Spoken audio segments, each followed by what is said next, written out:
Do Rishi Sunak and Jeremy Hunt hold on to their seats? And if not, how does that change the Conservative Party? Indeed, they are two to watch. You'll have to excuse me, Francine. My hair's all over the place because the winds of change are blowing, it would appear, in Westminster from this exit poll. Not quite the supermajority that some were expecting, and not quite the landslide of Tony Blair. But when we look seat by seat, there is a lot of drama to come later this evening. That's what I love about UK elections. It's a faster one than you get in the US. Some to watch. You mentioned the Prime Minister. He could be the first incumbent Prime Minister to lose his seat in a general election. That result comes at 4 a.m. Then you could have voters taking their revenge on former Prime Minister Liz Truss.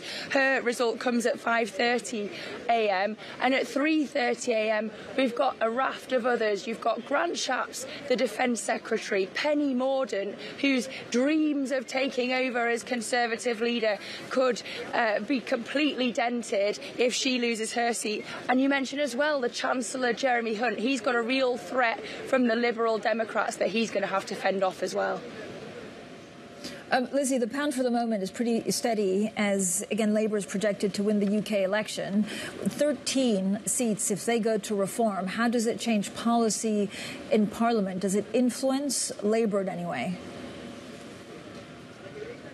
It's going to be really interesting to see how it influences the Conservatives as they try to pick up the pieces after this election. Again, if these polls are right, if you've got such an outperformance from Reform, does it drag the Conservatives to the right? Or do they think, look at Labour's victory and try to drag themselves to the centre ground, to try to make themselves electable again? You know, this is the natural party of government, supposedly, in history. It's a question for potentially if there is a new leader, but another question is whether Rishi Sunak actually stays in the job, whether he is more like a caretaker like Michael Howard in 2005, or whether he leaves like David Cameron did.